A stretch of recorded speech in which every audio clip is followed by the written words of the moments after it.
자, 봅시다. 우리 이제 명절 잘 보내셨죠? 명절 잘 보내셨고요. 우리가 이제 시험만 남아 있습니다. 행정사 준비하는 분들은 우리가 나름대로 행정사 준비하는 우리 수강생분들은 여기도 앉아 있지만 아주 나름대로 열심히 하시는 것 같아. 착실하게 나름대로. 하여튼 우리 병신년에 무조건 합격을 기원드리겠고요. 이제부터 이제 본격적으로 궤도에 올려서 공부를 우리가 점차적으로 스텝 바이 스텝 하실 거라고 기대가 됩니다. 하여튼 질문도 나름대로 꼼꼼하게 하시는 거 보니까 참 좋습니다. 나름대로 제가 나름대로 죄송하게 생각하고요.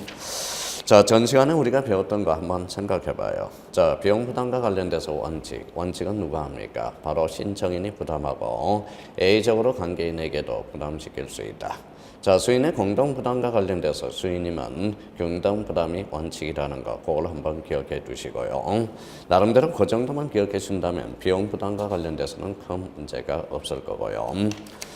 자, 그다음 재판의 종류와 관련돼서는 전국재판과 대표적으로 절차시의 재판이 있다. 전국이라는 것은 최종 종결이라는 뜻이죠. 그래서 비송사건을 종결하기 위해서는 재판을 전국재판이라고 그러고, 자, 절차시의 재판이라는 것은 사건의 종결을 목적으로 하는 법원의 처분들, 종결을 목적으로 하지 않은 법원의 처분들이 바로 절차시의 재판이 되겠고요.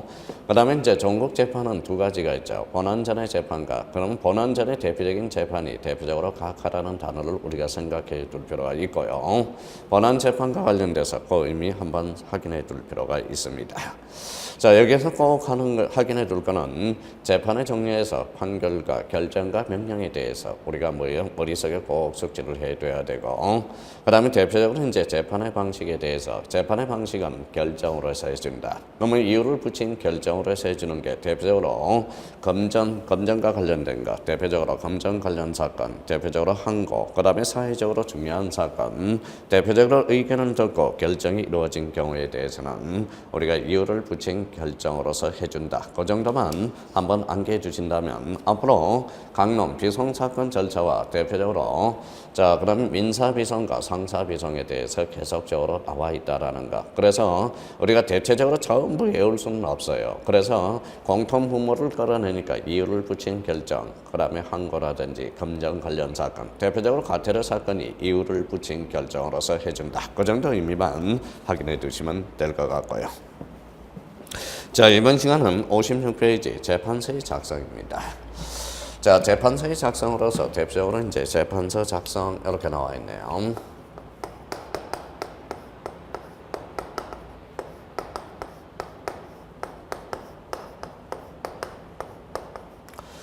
자, 재판서의 작성과 관련돼서는 특별 자, 나름대로 이런 단어를 많이 들어봤을 거예요. 언본이라는 게 있고요. 언본. 그 다음에 이제 대표적으로 이제 정본이라는 게 있고요. 그 다음에 등본을 우리가 들어봤을 거예요.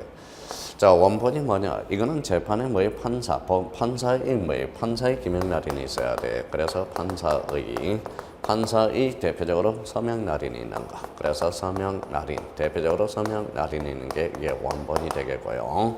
그러면 여기에 대해서 자, 정본과 등본이 있는데 그러면 요거 정본과 등본은 대표적으로 뭘까요? 바로 대표적으로 요거는 복사본이 됩니다. 복사본이 돼요. 복사본이 된다. 자, 복사본에 대해서 정본은 또 어떤 차이를 내느냐? 정본은 법원인이 찍혀 있는 것, 이게 바로 정본이 되고요. 거기에 대해서 이제 등본과 정본의 의미가 이제 차이가 나타난다라는 거. 그러면 언본, 그러면 정본, 등본, 원본 하면 원본이 되겠죠. 판사가 서명날인. 여기에 대해서 복사본은 정본과 등본이 있다. 정본이라는 것은 법원인이 찍힌 거고, 그러니까 등본과 정본의 차이점은 법원인이 있느냐 없느냐의 차이가 되겠습니다. 그러면 정본과 등본의 공통점은 복사본이다. 그러면 재판의 원본 여기 나와 있네. 재판의 원칙적으로 원본을 작성해야 된다. 재판의 원본은 판사가 서명 날인해야 된다. 그래서 서명 날인은 기명 날인으로 가름할 수 있다. 이렇게 나와 있고요.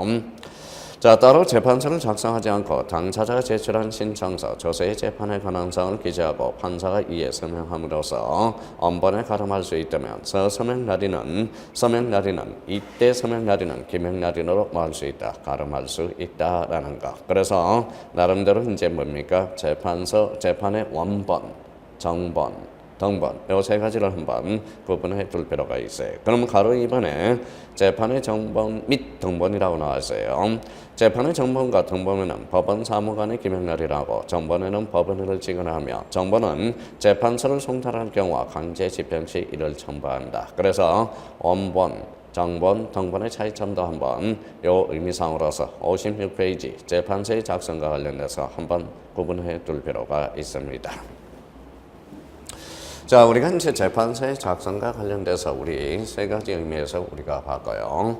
여기에 대해서 이제 뭐예요? 재판의 효력이라는 게 있어요. 그래서 재판의 효력이 있다. 자, 재판의 효력은 재판 효력 발생 시기를 우리가 따져봐야 되겠죠. 그래서 재판의 효력과 관련돼서 나름대로 이제 재판의 효력은, 그러면 효력 발생 시기는 언제냐? 그래서 재판의 효력 발생 시기.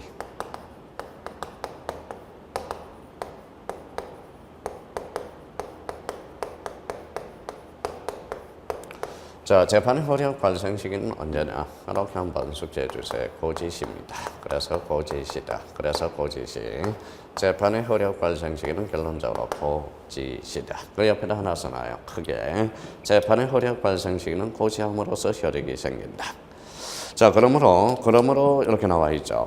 그러므로 확정을 정하는 재판, 예컨대 적시한 거. 적시한 거에 대해서는 뭡니까?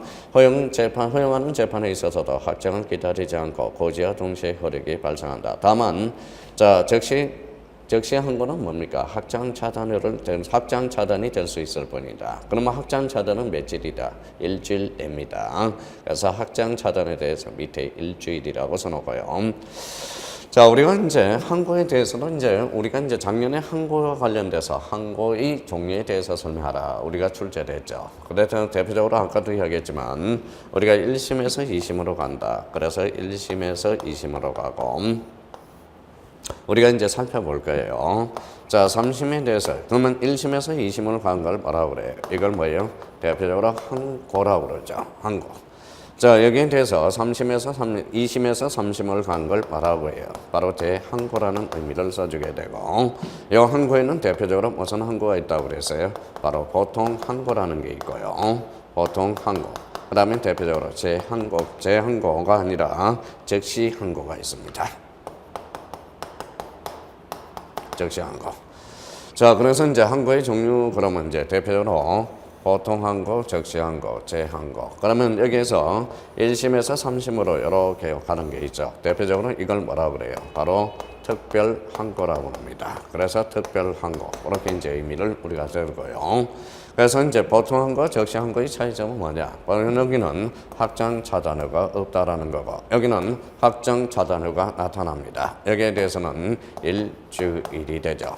그래서 보통 항고와 적시 항고도 확정 차단효만 있을 뿐이지 대표적으로 보통 항고든 적시 항고든 뭐예요? 재판의 효력 발생 시기는 대표적으로 뭐예요? 고지시라는 거. 고지시.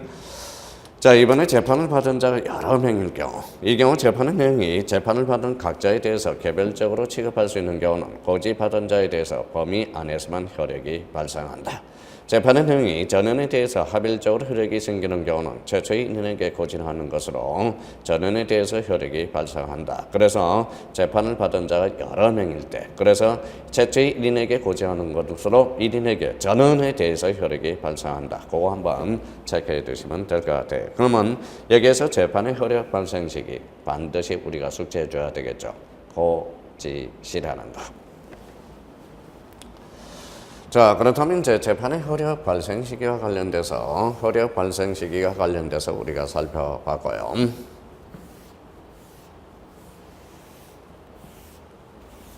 자, 여기에 대해서 이제 재판의 효력이 있어요. 그래서 재판의 효력.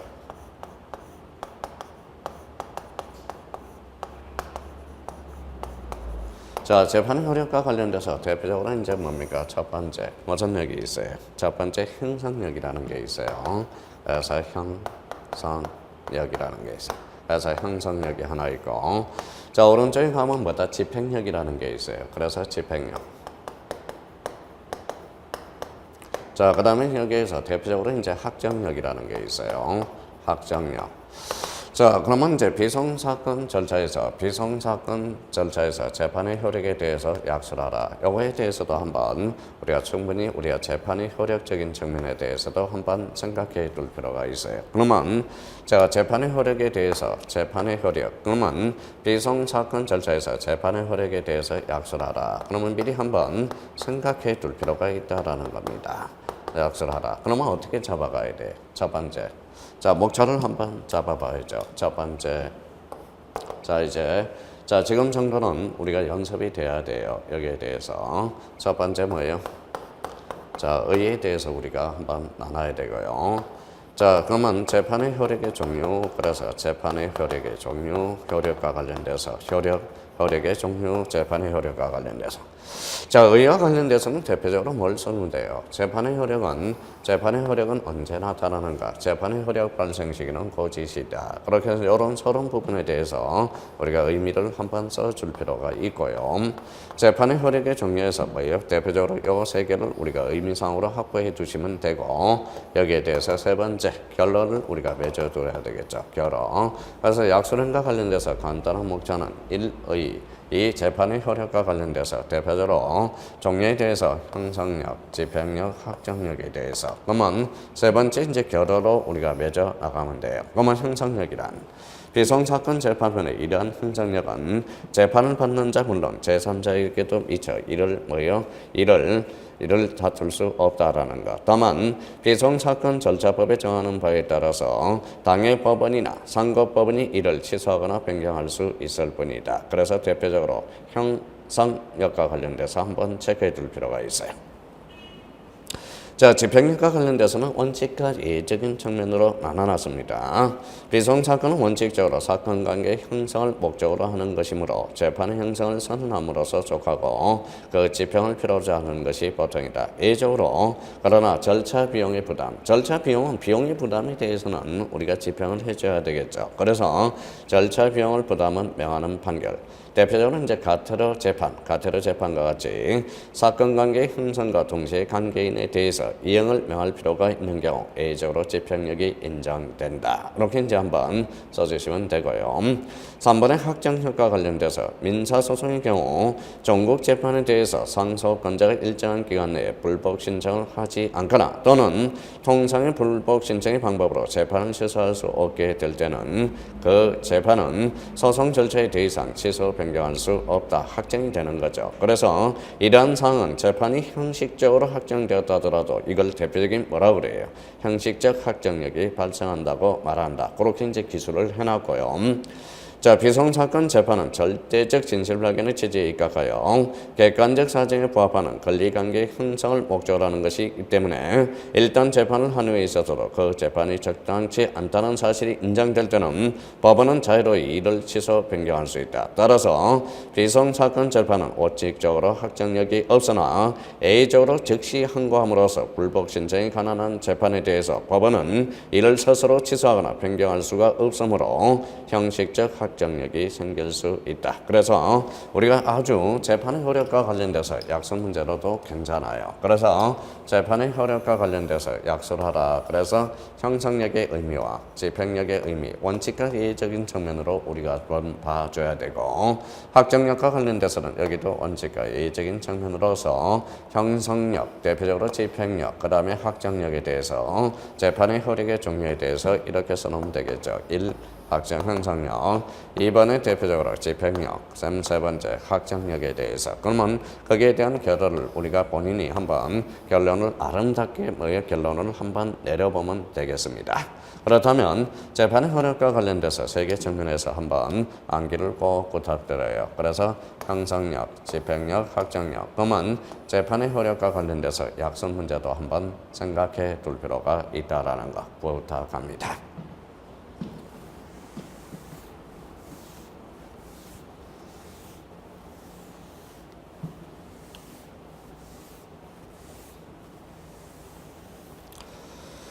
자, 그다음에 이제 대표적으로 뭐가 있어요?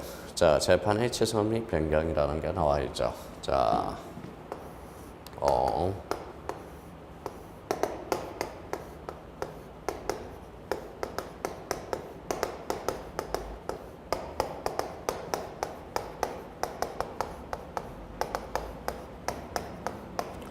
자, 재판의 취소 및 변경. 그래서 자, 재판의 취소 및 변경. 요거에 대해서는 아까 뭡니까? 약간의 우리가 학정력으로 연결될 수가 있죠. 그러면 재판의 취소 및 변경. 그러면 요걸 우리가 의미에 대해서도 이것도 우리 재판의 취소 및 변경과 관련돼서도 우리 비상사건 절차법에서 나름대로 뭡니까? 이것도 약속 문제로도 괜찮아요.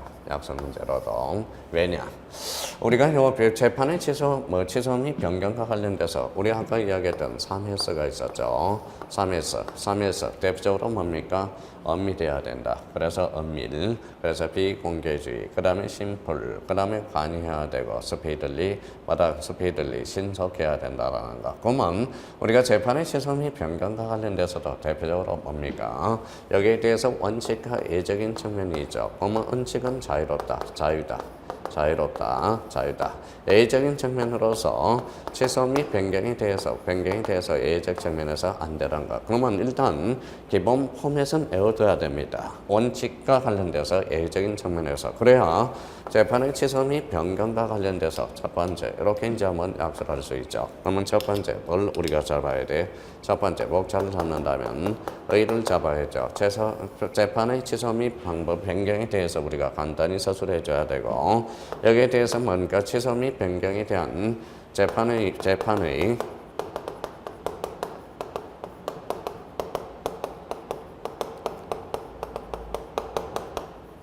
변경 사유에 대해서 이렇게 이제 의미를 우리가 잡아야 되고요. 사유. 그다음에 이렇게 세 번째 이제 뭡니까? 결어. 그래서 결어를 맺어두면 그래서 의 부분에 대해서 이렇게 간략하게 우리가 써주고 재판의 취소 및 변경 사유에 대해서 여기에 대해서 약간의 부가 설명을 해주고 거기에 대한 결론은 뭡니까? 요 3회서를 우리가 자꾸 우리 언급해 주는 게 대륙은 좋지 않을까 생각이 들어요. 그러면 가로 1번에 뭐라고 나왔는지 봅시다. 취소 변경 자유의 원칙 줄잖아요. 취소 변경 자유의 원칙. 자, 비상사건에 대해서 재판이 이루어진 후 사정 변경에 의해서 재판이 부당하게 되거나 혹은 심리 미진 등의 이유로 애초부터 그 재판이 잘못된 것이었다는 사실이 발견된 경우 그 부당한 재판을 그대로 방치한다는 것은 객관적 실체적 진실 발견이라는 비상사건의 목적이나 제도 취지에 반하게 된다. 따라서 법원은 재판을 한 후에 그 재판이 입법 부당하다고 인정할 때 이를 취소 변경할 수 있다라는 취소 변경 자유의 원칙을 우리가 약간 언급해 두고요. 재판의 입법이라는 단어는 뭘까? 부당이라는 인정될 때 취소 변경을 할 수 있다. 부당이라는 것은 부당과 관련돼서 이런 의미가 있죠.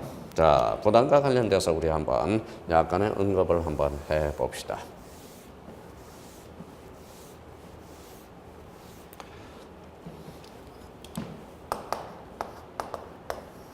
자, 당이라는 게 있어요. 당. 자, 부당이라는 게 있어요. 당이라는 것은 옳은 거예요. 옳고. 자, 부당이라는 것은 옳지 않는 것. 그러면 옳지 않는 것. 대표적으로 요 당 부당과 관련돼서는 대표적으로 이렇게 연결이 되죠. 바로 이와 관련돼서 연결이 되기 시작합니다. 대표적으로 이제 이의 신청이 있죠. 그래서 이의 신청으로 연결이 되기 시작해요.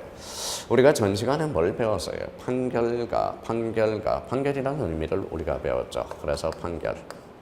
자, 판결. 그 다음에 이제 결정이라는 걸 배웠고요. 결정. 그 다음에 대표적으로 명령이 있다고 그랬어요. 명령. 자, 판결과 관련돼서 대표적으로 뭐가 있습니까? 판결의 주체는 뭡니까? 바로 법원이 된다고 그랬어요. 법원. 결정에 대해서는 뭡니까? 대표적으로 이거는 법원이 하게 되죠. 법원. 자, 명령과 관련돼서 대표적으로 이거는 법관이 주체가 된다고 그랬어요. 법관이 주체된다. 이 법원과 관련돼서 심리 방식은 여기는 뭐라고 그랬어요? 대표적으로 항소가 있고요. 여기는 대표적으로 상고가 있어요. 여기 결정에 대해서는 뭡니까? 바로 항소와 항고가 되겠죠. 항고와 재항고가 있어요. 재항고. 그럼 여기에 대해서 항고와 제항고가 있어요. 여기에서 따진다면 여기에 대해서 이의라는 게 있어요. 그러면 이의와 관련돼서 대표적으로 이의 신청, 이의 결정에 대해서 이의 신청을 제기했을 때 이렇게 이제 의미를 전개되기 시작하죠. 자, 이의 신청과 관련돼서 대표적으로 이의 신청의 주체. 이의 신청은 누가 제기할 수 있느냐? 바로 주체가 되는 거죠. 주체. 자, 그러면 주체는 뭡니까? 자로 직접 이해관계인이 하게 됩니다. 그래서 직접 이해관계인. 자, 직접 이해관계인. 자, 이와 관련돼서 대표적으로 이제 주체는 직접 이해관계인. 객체는 뭡니까? 객체. 대상을 이야기하죠. 객체에 대해서는 당부당이라는 거예요. 그래서 당부당이다. 당부당이다. 자, 이 신청과 관련돼서 이 신청은 그러면 결정적으로 이 신청은 어디 나오느냐? 대표적으로 이제 부동산 등기와 관련돼서 연결이 되죠. 부동산 등기와 관련돼서 부동산 등기와 관련돼서.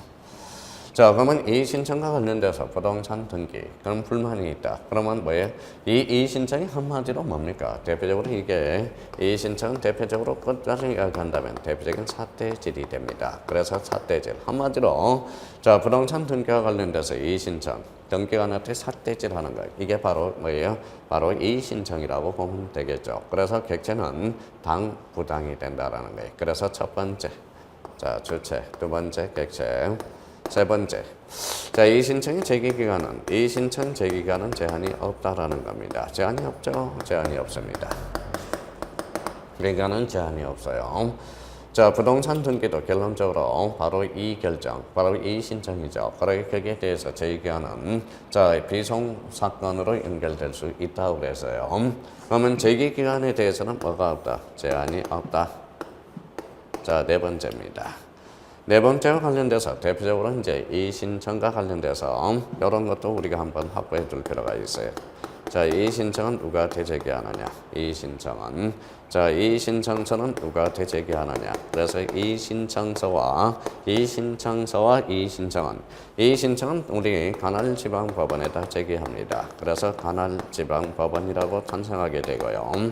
자, 이 신청서는 어디에서? 바로 등기소를 경유하라 해서 당의 등기소에 경유하게 돼 있어요. 그래서 이 신청과 이 신청, 관할지방법원, 이 신청서는 당의 등기소가 됩니다. 자, 그렇다면 이제 주체, 객체, 제기관, 이 신청을 바꿔요. 이 신청. 그러면 이제 자, 이 신청의 시점, 기준이 되겠죠. 기준에 대해서는 대표적으로 이거는 처분시를 기준으로, 처분한 거에 대해서 처분시를 기준으로 하게 되어 있습니다. 그래서 처분시 기준 이렇게 연결이 되고요. 그래서 처분시 기준. 자, 여섯 번째, 이 신청의 효력은 어떻게 될 건가? 효력은 자, 집행이 정지되지 않고 그래서 집행이 부정지된다. 그래서 집행 부정지 원칙이 된다라는 거예요. 자, 집행 부정지 원칙. 그러면 우리가 당과 부당은 뭐냐? 등기관이 처리한 거에 대해서 옳고 그런 것을 우리가 이제 이 신청을 제기할 수 있다라는 거예요. 그러면 이 부당의 종류. 그러면 이제 이 부당의 종류는 뭐가 있느냐? 이걸 의미를 잡아야죠.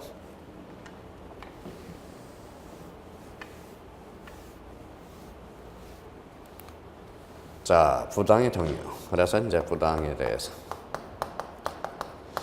자, 부당의 종류는 크게 두 가지로 나눠지겠죠. 자, 해준다고 해줬는데 뭐예요? 잘못해주는 거. 이게 바로 뭐예요? 바로 자기 부당이 되는 거예요. 그래서 자기 부당. 자, 거기에 대해서 대표적으로 이제 부작위 재당이 있죠. 그래서 부작위 부당이라는 게 있어요. 그래서 부작위 부당이라는 거예요. 부작위 부당. 자, 영어 자기 부당은 뭡니까? 이거는 해준다고 해줬는데 잘못해줬을 때, 그래서 우리는 이거는 적극적 부당이 돼요. 그래서 적극적 부당 같은 말이죠. 자, 부작위 부당은 뭡니까? 이거는 대표적으로 소극적 부당이 돼요. 소극적 부당이 돼요. 소극적 부당. 그래서 이제 부작위라는 것은 자기라는 것은 어떤 행위가 없는 것. 그래서 부작위 부당. 자, 여기에 대해서 우리가 형법상으로 간다면 뭐예요? 자기에 의한 살인죄와 부작위한 살인죄가 있다고 뭐예요? 한번 언급을 해드려야 되겠어요. 자, 여기 한번 봅시다. 우리가 여기 이제 조카하고 자, 조카하고 삼촌하고 뭐에 놀러를 갔어요? 호숫가에 놀러 갔어요.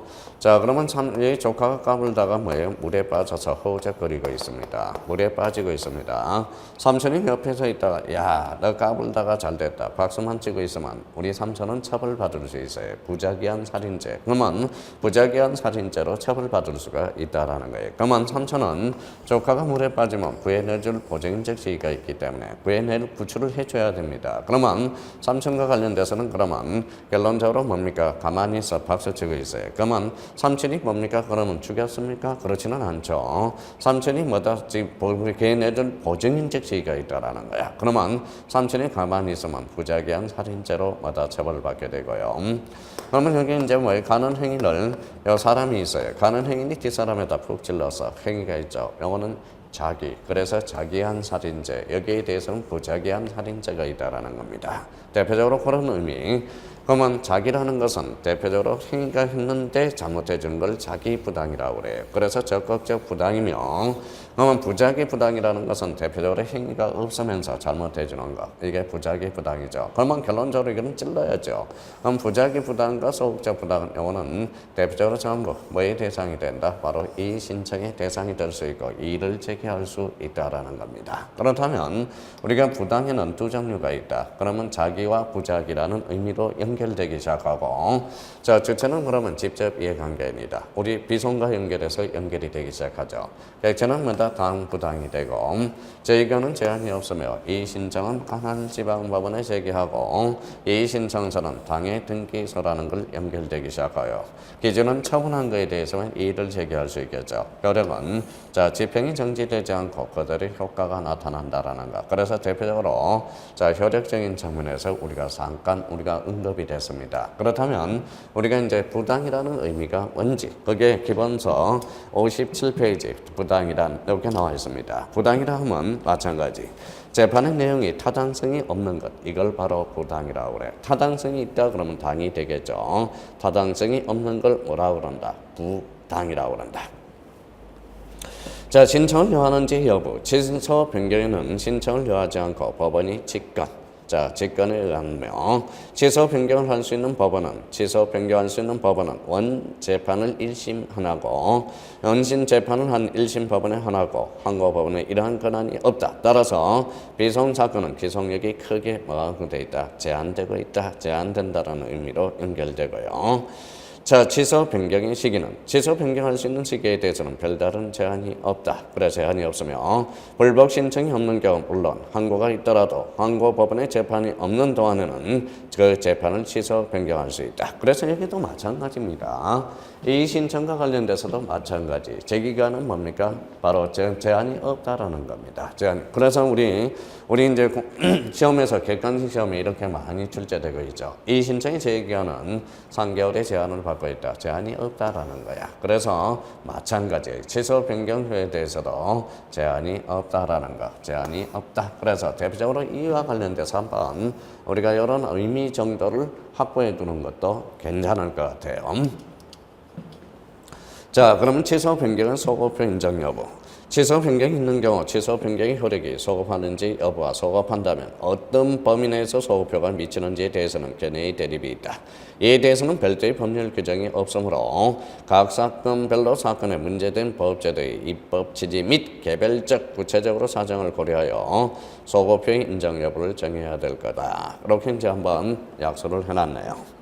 자, 이번에 취소 변경의 제한입니다. 취소 변경의 원칙에는 다음에 두 가지 제한이 있다.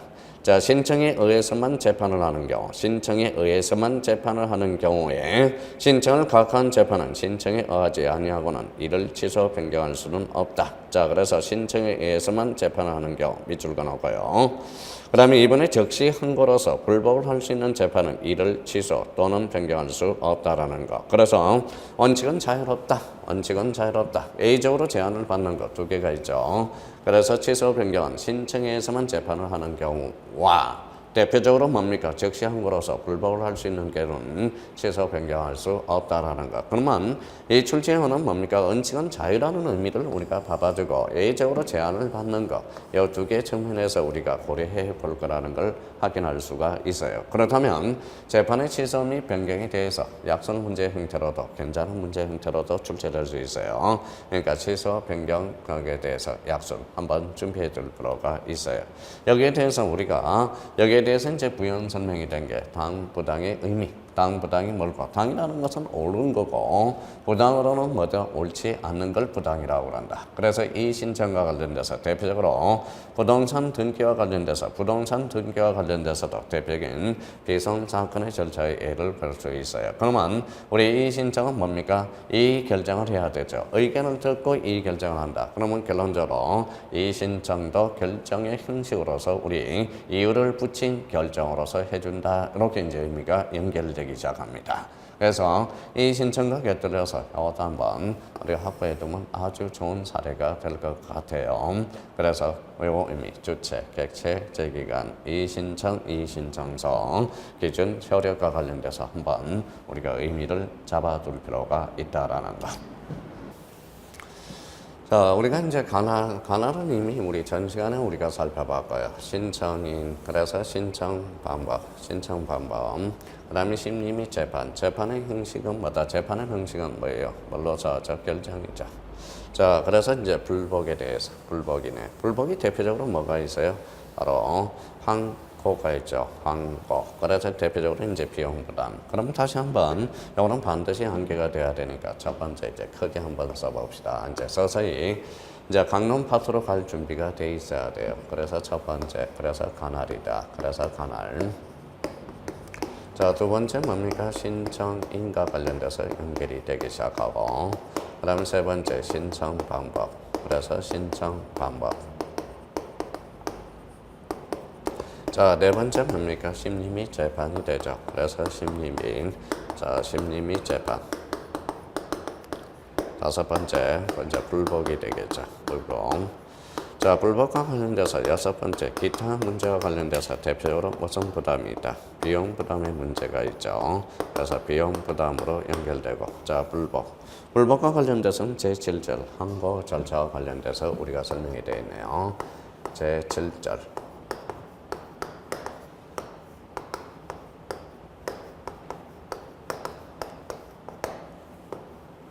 항고 절차.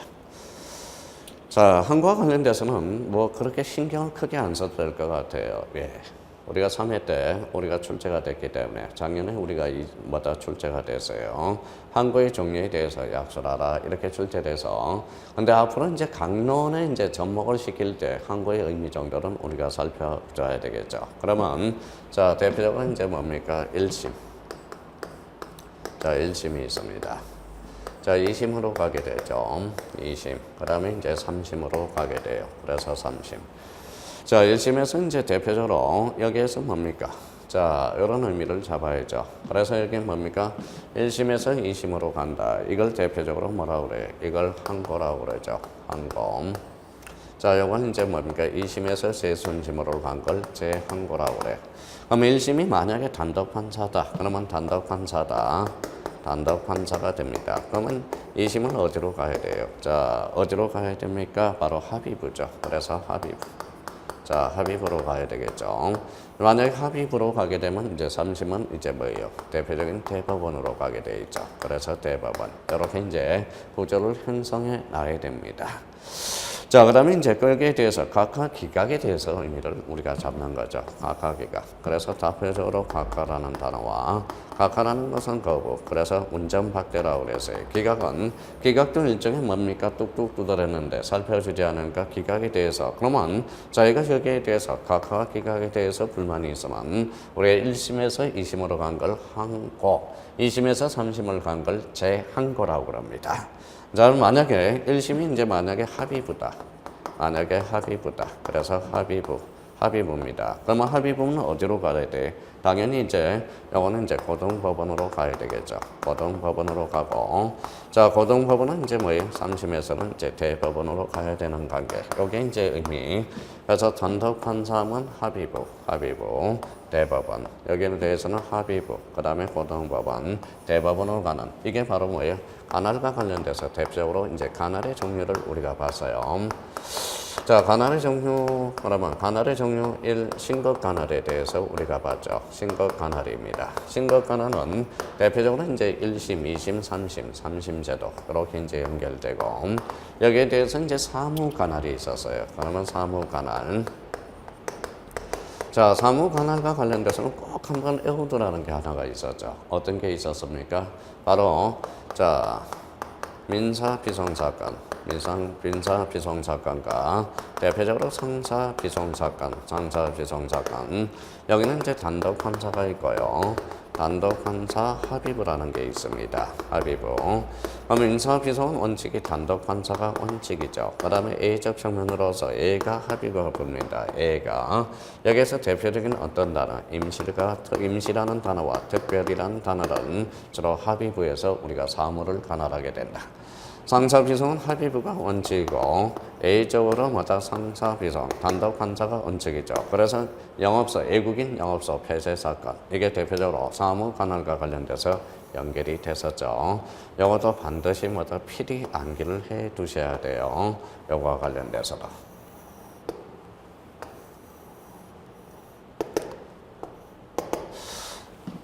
자, 우리가 이제 대표적으로 이제 토지 관할이 있었죠. 그래서 토지 관할. 자, 토지 관할은 대표적으로 뭐라고 그랬어요? 이거는 재판적이라고 그랬죠. 재판적입니다. 재판적. 주소가 없으면 거소유하고, 거소가 없으면 최후 주소지어라고. 자, 최후 주소지에 의하면, 그거 없으면 뭐예요? 부동산을 관할하는 지방법원이 우리가 관할하게 돼. 서울중앙지방법원이죠. 자, 그러면 이제 토지 관할과 관련돼서는 재판적. 어디를 재판을 돼야 될 건가? 그래서 재판적. 우리가 이제 인간에 대해서는 뭡니까? 호적이라는 게 있어요. 호적. 자, 땅의 뿌리가 바로 지적이죠. 적이라는 것은 어디에다 뿌리를 두고 재판을 할 건가? 그래서 우리가 이제 재판적, 호적 제도는 명칭이 바뀌었죠. 뭘로 바뀌었어요? 가족관계 등록부로 바뀌게 되고요. 지적은 뭐예요? 자, 땅의 뿌리가 되죠. 그래서 이거 호적과 관련돼서는 대표적으로 여기 이제 가족관계 등록에 관한 가족관계 등록부와 관련돼서 이렇게 어떤 가족관계 등록에 관한 저거는 이거는 이제 행정 절차법과 관련돼서 우리가 가족관계 등록부에 대해서 우리가 배우게 되고요. 자, 지적과 관련돼서는 이거는 대표적으로 공간정보의 구축 및 관리에 관한 법률이 있어요. 구축 및 관리에 관한 법에서 우리가 배우게 가요. 관리에 관한 법에서 우리가 배우게 되죠. 땅의 뿌리가 바로 지적이라면 사람의 뿌리가 호적이고 호적의 명칭이 자, 가족관계 등록에 관한 법, 그래서 가족관계 등록부로 바뀌게 되죠. 그러면 우리 재판의 뿌리는 우리는 바로 토지 관할이다. 그러면 사람의 뿌리는 호적으로서 가족관계 등록법고 땅의 뿌리는 지적으로서 공간정보 구축 및 관리에 관한 법이 우리가 연결이 되고요. 그러면 관할의 종류와 관련돼서 신급관할, 사무관할, 토지관할. 관할의 종류는 이렇게 이제 관할의 종류는 세 종류가 있죠. 그러면 1심에서 2심으로 가는 것, 2심에서 3심으로 가는 것, 항고, 재항고. 그러면 항고의 종류는 이런 것들이 있겠네요. 그럼 결론적으로 각각 기하게 돼서 단독 판사라면 2심은 합의부, 여기는 대법원으로 가겠죠. 여기는 합의부라면 여기는 고등법원, 대법원으로 가는 과정. 이렇게 이제 의미가 되고요. 자, 여기에서 우리가 확인해 둘 거 하나가 있어요. 그래서 이제 이 합의부에서 이제 인용을 해서 이렇게 갑니다. 이렇게 가면 이렇게 이제 대법원으로 우리가 이제 1심에서 2심으로 가는 거. 이렇게 뭐예요? 이게 이제 이게 바로 특별 항고가 돼요. 이게 이제 대표적으로 특별 항고의 예가 뭐냐면 자, 임시총회 소집 사건이라는 게 있어요. 그래서 임시총회 소집 사건과 관련돼서는 대표적으로 특별 항고를 두고 있다. 그래서 일단 항고 절차와 관련돼서는 이 정도 한번 설명하고 좀 잠시 쉬었다가 셋째 시간에 항고 절차와 관련돼서 본격적으로 우리 한번 들어가 봅시다. 좀 쉬었다 계속적으로 하겠습니다.